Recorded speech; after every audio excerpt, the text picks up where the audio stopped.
Assalamualaikum, sugeng enjing para bocah. Pripun kabare? Mugi-mugi sae sedaya nggih. Dina iki Ustazah Lia badhe nerangake basa Jawa, ulangan loro, pasinaon 1 lan 2. Para bocah padha nyemak nggih. Ulangan loro. Kasenenganku. Babar wawasan. Semaken gambar ing ngisor iki.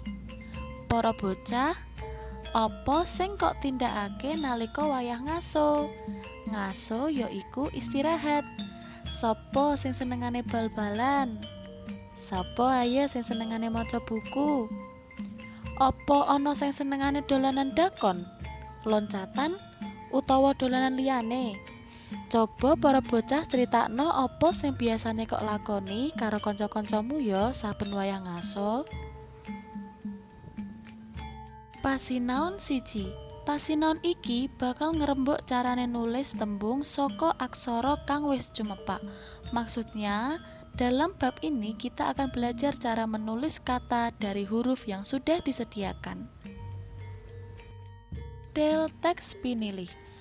Setitikno gambar ing ngisor iki, rungokno Ustazah Lia maos nggih. Saiki dina Selasa, bocah kelas 1 wayahe olahraga. Dimas karo kanca-kancane padha bal-balan. Dimas pancen seneng bal-balan. Sakliyane bal-balan ana ing sekolah, Dimas uga melu sekolah bal-balan. Olehe latihan sengkut banget.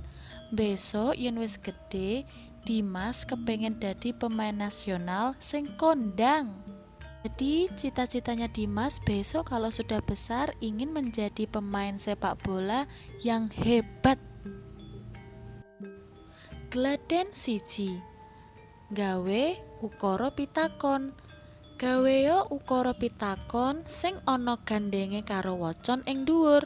Maksudnya kamu harus membuat pertanyaan sesuai dengan bacaan yang tadi Ustazah Lia bacakan. Tulodone yaiku, sapa sing senengane bal-balan? Nah, pertanyaan ini adalah contoh dari Ustazah. Sekarang coba kalian membuat pertanyaan sendiri sesuai dengan bacaan yang sudah Ustazah bacakan tadi ya. Gladen loro. Ngidentifikasi aksara kanggo nulis tembung. Aksara yaiku huruf, tembung yaiku kata. Jadi kita akan belajar merangkai huruf menjadi sebuah kata. Tulodo, KASTI, diwaca kasti, pinter. Saiki SILAT, diwaca silat, sip, pinter. Saiki diwaca dhewe ya, mesti para bocah wis iso maca. Soale kelas 1A bocah-bocahe padha pinter. Tatanen aksara ing ngisor iki dadi jenenge olahraga. Bocah-bocah semaken tulodo Ustazah Lia ya. Ning ngisor iki ana aksara kang acak. Tugase yaiku tatanen aksara kang acak iki dadi jenenge olahraga. Kira-kira MESNA diwaca apa ya? Senam, pinter. Saiki soal sing liyane dikerjakno dhewe ya. Pasinaon loro, ayo makarya bebarengan. Semaken tembang ing ngisor iki, Ustazah Lia bakal maringi tulodo carane nembangake. Yen wis padha ngerti, banjur tembangno bebarengan karo bapak utawa ibumu ning omah ya. Cuplak cuplak suweng, suwenge tenggel lenter, mambu kepundung kudel. Pak empo lerak lerek sapa guyu ndelikake sir, sir pong delek kosong sir, sir pong delek kosong.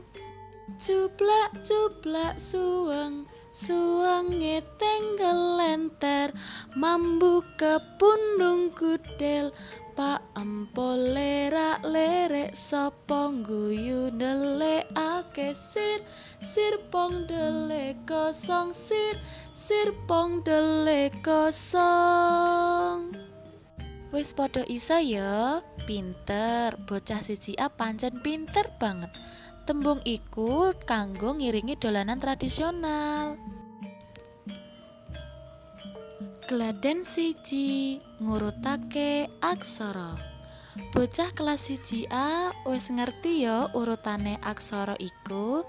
Saiki ayo karo Ustazah Lia ngerjakno soal ngurutake aksara ing ngisor iki. Coba kira-kira urutane apa ya? A, B, C, D, E, F, G. Nah, si pinter bocah kelas 1A. Saiki tugas basa Jawa. Bocah-bocah garapen kaca 31, 34 tekan 38 lan 41 tekan 42. Aja lali padha digarap ya soal-soale. Cekap semanten saking Ustazah Lia, mugi-mugi ilmune bermanfaat ya. Wassalamualaikum warahmatullahi wabarakatuh.